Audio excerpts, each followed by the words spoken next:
में रिश्ता हजारों मिली, बाकिर तोहरा जैसन यार न मिली।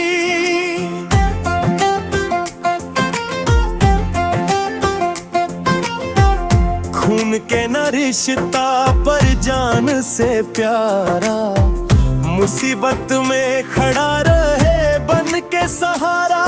अरे सुख में ता दुनिया ही साथे हंसेला, दुख में जे रोवे उहे यार कहाँ वेला।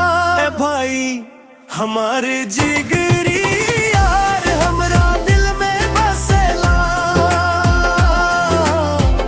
हमारे लंगोटिया यार हमरा दिल में बसेला।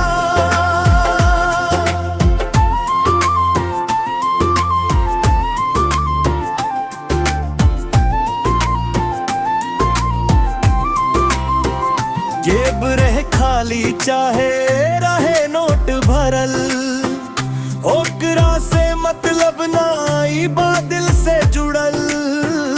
मम्मी के डांट से जे हमके बचावे, जब तक संगे रहनी जा खूब मजा आवेला। अरे दोस्त के बिना महफिल सुना लागेला, जब तक ऊ ना आवे मन ना लागेला।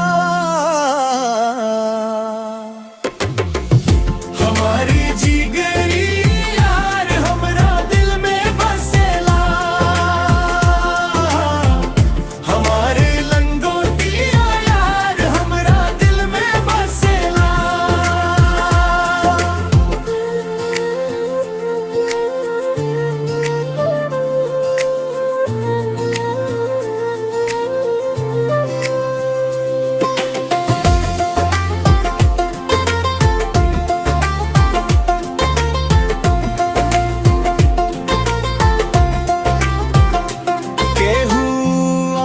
दिखाई तो काल बन जाई, हमार खातिर भाई मोर ढाल बन जाई।